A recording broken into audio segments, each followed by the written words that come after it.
dan setia,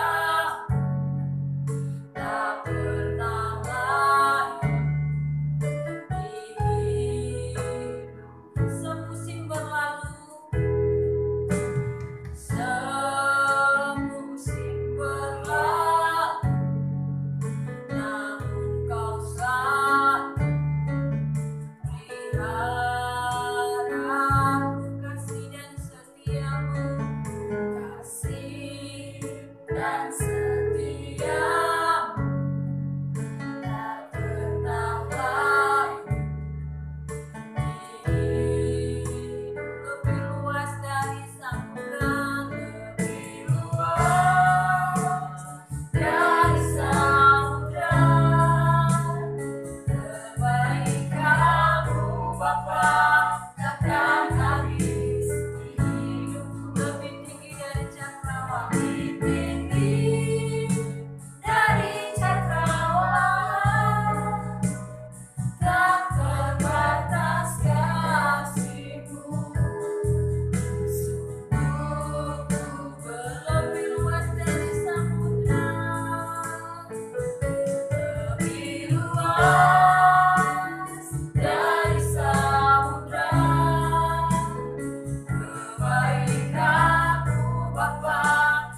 baik dalam kehidupan kami.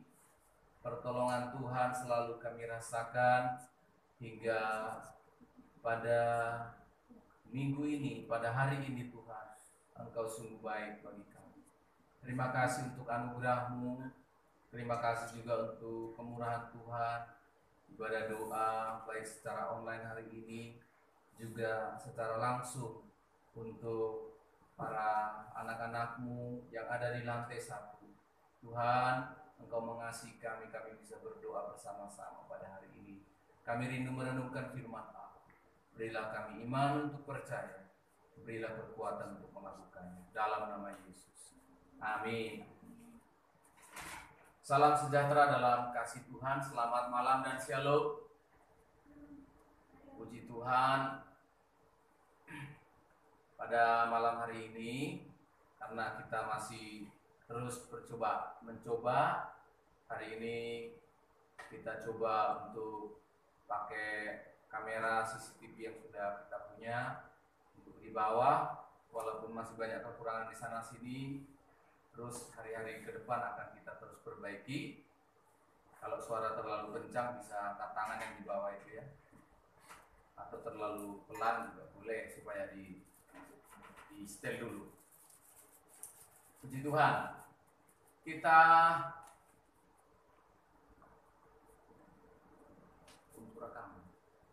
akan mendengarkan firman Allah dari kitab Galatia pasal yang ke-5.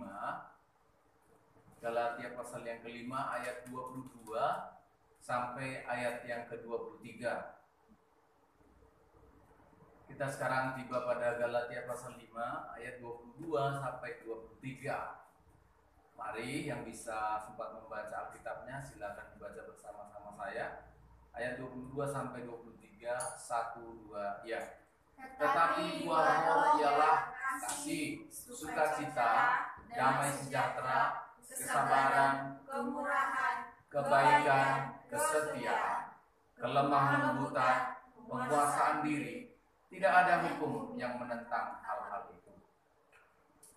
Nah, saudara, kalau kita perhatikan dari firman Tuhan ini sebuah nasihat dari Rasul Paulus ya kepada jemaat di Galatia. Sebelumnya saya memberikan pengertian terlebih dahulu. Banyak pertanyaan begini, bagaimana sih kita bisa tahu membedakan uang palsu atau uang asli? Bagaimana sih kita bisa mengantisipasi uang palsu? Akhirnya Bank Indonesia mengatakan pakai 3D. Apa itu 3D? Dilihat, diraba, diterawang, supaya tak uang palsu. Padahal sebenarnya saya mau kasih tahu ada hal yang mendasar yang paling penting dari bagaimana cara mengetahui yang palsu.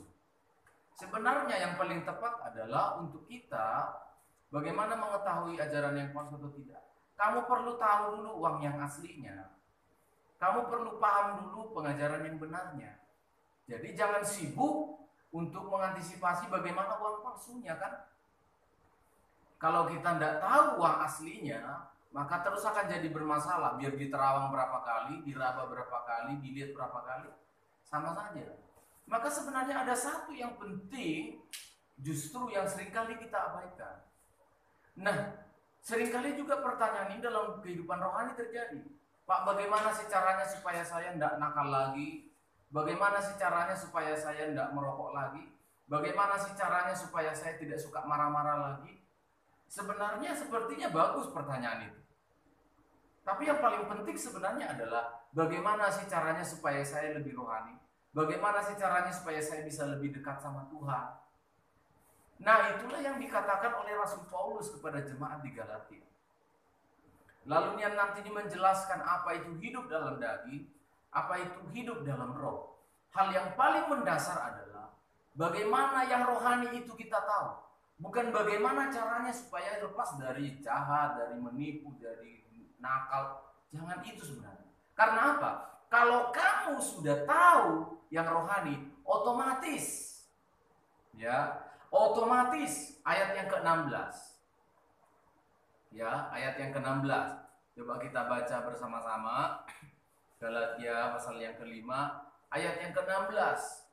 1, 2, ya. Maksudku ialah Hiduplah oleh roh, maka kamu tidak akan. menuruti keinginan Auto ditolak. Jadi auto. Kalau kita sudah tahu uang yang asli, auto tahu uang yang palsu, auto tahu. Pasti auto. Kalau kamu sudah tahu apa itu hidup dalam roh, auto menolak hidup dalam daging. Ini luar biasa. Ayat yang ke-16 itu auto menolak. Sebab keinginan daging berlawanan dengan keinginan roh, maksudku hiduplah oleh roh. Nah, yang ditamakan hidup oleh rohnya. Maka kamu tidak, otomatis loh, kamu tidak akan menuruti keinginan dagingnya. Nah, jadi yang jadi persoalannya adalah bagaimana kita supaya hidup, supaya kita bisa hidup di dalam roh. Jadi rupanya agak mirip ya. Jadi jangan bingung lagi, sekarang pemerintah kita bagus ya. Sudah tidak bisa, tidak mungkin kita lari ke kutub utara semua. Tidak mungkin kita lari pergi ke planet lain untuk menghindari virus corona. Tidak bisa. Rupanya memang dia sudah hidup di dunia ini dari dulu. Pasti banyak manfaatnya dibuat oleh Tuhan ya. Diizinkan oleh Tuhan. Maka apa yang paling penting sekarang? Bagaimana untuk mematikan corona? Jangan matikan lagi corona. Apa sekarang yang sedang digumulkan? Bagaimana meningkatkan imun. Nah, jadi rupanya gitu. Kalau kita hidup di dalam roh, itu seperti imun dalam tubuh. Kita tidak mungkin bisa menghindari dunia yang jahat ini. Supaya kamu bisa hidup benar, maka kamu harus pindah ke Mars. Tidak bisa. Supaya kamu bisa hidup, supaya suami-suami tidak mata keranjang, maka matanya harus ditutupi kacamata kuda, lembu, sapi. Tidak bisa. Lalu bagaimana Pak caranya Pak supaya kita hidup? Nah, hidup dalam roh. Ternyata dia nanti otomatis.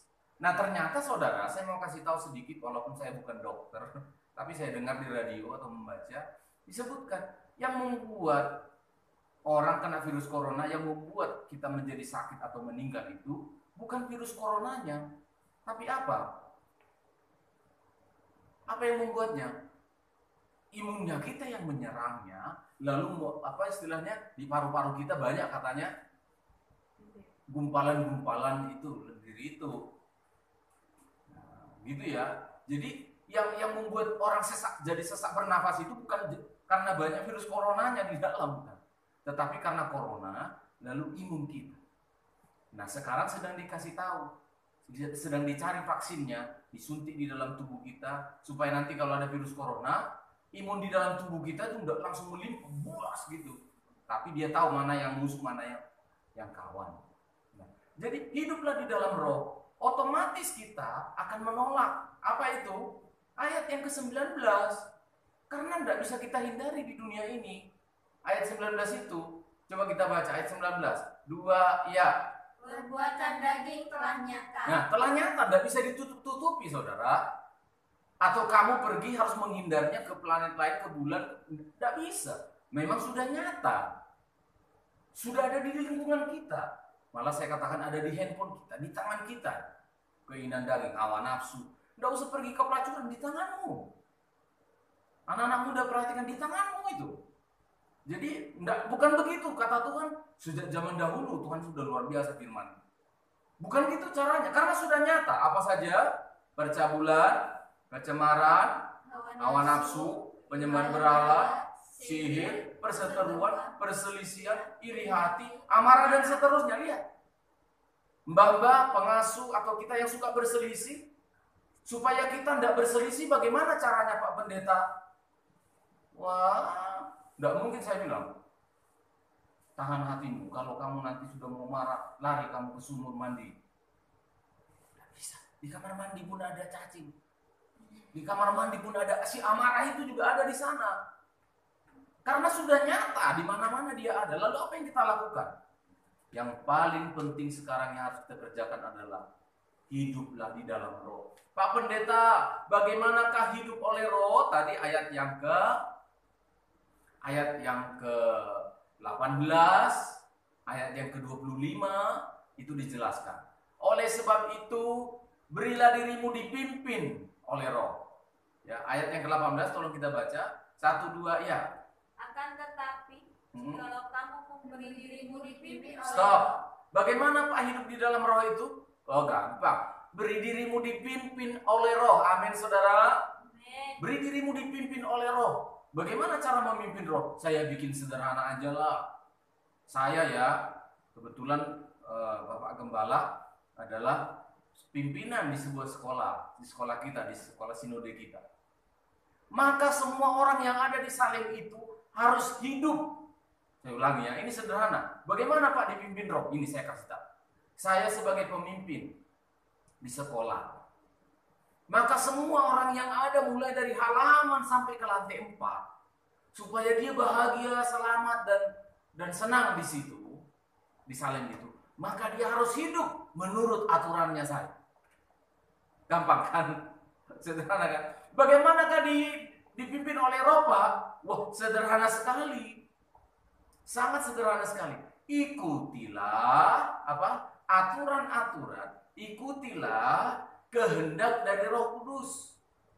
Ya. Jangan mengikuti kehendak dagingmu. Saya kasih contoh lah. Masa sih bisa kita, Pak? Oh, bisa. Karena kita bukan karena kita bukan hewan. Kalau hewan dia dipimpin oleh nalurinya. Saya ulangi ya, hewan itu dipimpin oleh nalurinya. Kalau dia sudah pengen kawin, apapun yang terjadi dia harus kawin. Tapi nanti ada lagi yang lain. Contoh ini jantan ya, binatang. Ada jantan yang lain juga mau kawin. Dia mati pun jadi berkelahi. Kucing, apalah semuanya itu. Pokoknya dia hidup dengan nalurinya. Kalau ular, begitu dia terganggu, nalurinya bilang patok, dia patok. Kalau manusia, orang yang punya akal budi, orang yang memiliki roh, dia bisa ayat 24. Dia bisa ayat 24. Nah ini dia. Ayat 24 yang dipimpin oleh roh dia bisa begini. 2, ya. Barang siapa diri Kristus, Ya. dia telah menyalibkan daging dengan segala hawa nafsu. Ini bedanya kita dengan itu tadi, yang kakinya 4, yang hewan-hewan itu. Itu bedanya kita. Apalagi kita orang Kristen, kita dituntun oleh Roh Kudus, kita bisa menyalibkan. Contoh, keinginan daging adalah hawa nafsu. Contoh ya, ini contoh, bukan hanya ibu-ibu, tapi saya kasih contoh ibu. Ibu-ibu kalau sudah mau belanja, semua pengen dibeli, betul nggak? Ya betul lah. Ya kan? Sampai suami-suami harus gandeng terus istrinya, bukan karena cinta kadang-kadang. Karena supaya apa? Supaya istrinya jangan banyak belanja kemana-mana. Senang. Aduh pengen. Nah kalau kita ada Roh Kudus, begitu kita lihat, memang pengen sih, enak sih, tapi kita bilang apa? Disalibkan keinginannya. Tuhan, ada yang lebih penting. Hari Minggu saya mau memberikan persembahan kepada Tuhan. Kan lumayan, uangku tinggal 5.000, kutahanlah dulu minggu ini tidak makan pentol. Nah itu namanya menyalibkan daging. Bisa enggak? Yo bisa. Banyak hal yang bisa kita lakukan. Jadi sederhana. Berikan dirimu dipimpin oleh Roh dan hiduplah oleh Roh. Auto menolak. Kalau ada Roh Allah, kamu mau dipimpin, Tuhan pimpin aku, Roh Kudus pimpin aku. Auto menolak. Hawa nafsu, amarah. Yang suka marah-marah itu auto enggak marah. Jadi jangan tanya bagaimana cara supaya kita enggak marah. Pikirkan sekarang bagaimana saya dipimpin oleh Roh. Auto enggak marah, auto enggak berzina, auto. Lalu yang terakhir, hidup oleh Roh ini membuat kita auto berbuah. Ayat yang ke 22 sampai 23 ini terakhir. Ayat 22 sampai 23. 1 2 ya. Tetapi buah roh ialah kasih, sukacita, dan sejahtera, kesabaran, kemurahan, kebaikan, kesetiaan, kelemah lembutan, penguasaan diri, tidak ada hukum yang menentang hal. Ada 9. Ada 9 yang bisa terlihat. Orang yang telah hidup di dalam Roh dipimpin oleh Roh, 9 buah roh, bukan buah-buah roh ya. 9 buah roh ini akan dimilikinya. Jadi gampang ya memuji diri kita. Tuhan, apakah aku sudah hidupku dituntun oleh Roh? Uji pakai ayat 20 22. Apakah aku sering mengasihi daripada menghakimi? Nah, kalau masih menghakimi, minta sama Tuhan. Tuhan, aku mau hidup dalam Roh. Sukacita, kalau kamu merengut aja terus. Ini mohon maaf ya, saya dari firman Allah. Orang yang di dalam hatinya tidak pernah sukacita, selalu merengut, selalu susah, bawaannya susah gitu. Padahal namanya si girang, namanya si riang, namanya si suka, tetapi merengut aja, ada masalah. Bukannya kamu dilahirkan gitu, sayang ya. Ini ayat yang mengatakan sukacita. Kemudian ada damai sejahtera. Buah yang berikutnya adalah damai sejahtera. Lagi susah tapi gimana Pak? Damai sejahtera. Bisa enggak Pak? Oh bisa. Karena damai sejahtera yang diberikan Roh Kudus itu melampaui segala akal. Banyak kita alami itu ya, kesusahan-kesusahan kita tapi bisa damai sejahtera. Itu karena Roh, bukan karena kita bisa. Apalagi kesetiaan, sabar. Ini orang sabar, terus belajar dia. Murah hati. Apalagi tidak lemah lembut. Aduh, kelemah lembutan. Suka menguasai. Nah ini saudara, kita berbuah, kita menghasilkan buah. Ketika kita minta kepada Tuhan, Tuhan aku mau hidup di dalam Roh. Kamu tidak sadar, saya tidak sadar, 9 buah ini akan bisa dirasakan. Siapa yang merasakan buah ini saudara? Aku sendiri, ya termasuk. Tapi siapa yang paling bisa merasakan 9 buah roh ini saudara? Ayo, yang suami, siapa yang bisa merasakannya? Istriku. Yang papa mama, siapa yang paling bisa merasakan buah itu? Kelemah lembutan, suka, siapa yang paling bisa? Orang lain, anak-anak. Kalau saya sebagai pimpinan, siapa yang bisa merasakan damai sejahtera yang ada dalam hati saya? Bawahan saya. Kalau masih kurang, saya masih harus belajar. Apalagi, siapa yang paling bisa merasakan kelemah lembutan dari pengasuh? Ya yang diasuhnya. Siapa yang paling bisa merasakan kesabaran dari oma-oma? Ya pengasuhnya. Jadi jangan ada orang bilang, aku kan sudah sabar. Oh, salah itu. Yang paling tahu merasakan buah itu adalah orang lain. Amin ya. Orang lain yang bisa mengecap. Saya sebagai pendeta kalau masih suka marah-marah, wah saya masih harus belajar ya. Belajar lagi. Tuhan pimpin lagi. Berarti kedagingan masih terus melawan, masih menguasai. Nah ini yang bisa kita renungkan pada malam hari ini, biar kita semakin ke depan, semakin hidup di dalam. Bulan Juni ini sudah setengah tahun kita lewati. Ayo kita berubah. Ayo kita menghasilkan buah dari hari ke hari. Tuhan memberkati kita. Mari kita tundukkan kepala, kita berdoa bersama. Bapa, inilah hidup kami. Kami mau hidup dipimpin oleh Roh-Mu. Kami mau hidup oleh Roh-Mu. Tuhan, pimpin kami. Tuhan, tolong kami. Biar hidup kami bisa dirasakan oleh orang lain. Biar hidup kami bisa menyenangkan hati-Mu. Ini kehidupan kami. Ini kehidupan jemaat-Mu Tuhan. Oma-oma lansia, sidang jemaat yang ada di rumah, anak-anak kecil hingga orang dewasa muda. Tuhan, kami bawa hidup kami di dalam kami. Di tengah-tengah kesulitan sekarang ini, bisakah kami berbuat Tuhan? Firman-Mu mengatakan, bisa. Jika kami hidup di dalam Roh Kudus. Tuntun kami Roh Allah. Berikan kami buah ini dirasakan oleh orang lain, dinikmati orang-orang di sekitar kami. Terima kasih Tuhan. Terpujilah nama-Mu, firman-Mu yang sudah kami sampaikan. Tumbuhlah itu, berbuahlah pada waktunya Tuhan. Dinikmati bagi kemuliaan kebesaran. Kami serahkan hidup kami, segala kerinduan kami dalam pelayanan ini Tuhan. Kami rindu mengembangkan pelayanan ini Tuhan. Untuk khususnya dalam minggu ini kami rindu audio, visual, baik dilihat maupun yang didengar, semua bisa baik. Tuhan tolong kami semua. Terima kasih, kerinduan kami ibadah di Surabaya juga mengikuti peraturan pemerintah yang masih terus di dalamnya. Kiranya Tuhan beri kemurahan bagi kami. Terima kasih Tuhan. Menyerahkan sidang jemaat yang ada di rumah, yang ada di kampung halaman. Dimanapun berada Tuhan, peliharakan kami. Jika ada yang sakit dari umat-Mu, mohon jamah, pulihkan dan sembuhkan. Jika ada yang dalam pergumulan, kesulitan-kesulitan hidup yang hamba tidak tahu, Allah yang hidup, Allah pemberi rohnya, Engkau memberikan mereka kemenangan. Anak-anak kami yang sekolah, Tuhan tuntun mereka. Jadikan anak-anak kami anak yang mengasihi Tuhan, cerdas, jadi berkat dimanapun mereka. Terima kasih Tuhan. Engkaulah sumber kekuatan bagi ibu janda. Engkau kekuatan bagi oma-oma Tuhan, penghiburan. Kekuatan bagi pengasuh-pengasuh. Panti ini kami serahkan dalam tangan. Terima kasih Tuhan. Menyerahkan bangsa dan negara kami, lingkungan kami ke dalam tangan. Peliharakan bangsa kami, tuntaskan. Keluarkan dari persoalan ini. Engkau tolong juga seluruh majelis kami. Kakak pembina remaja muda, sekolah minggu, Engkau memberikan kami kemampuan melayani Tuhan dengan sungguh-sungguh. Terpujilah nama-Mu Tuhan. Inilah hidup kami bersyukur hari ini bisa berdoa bersama-sama.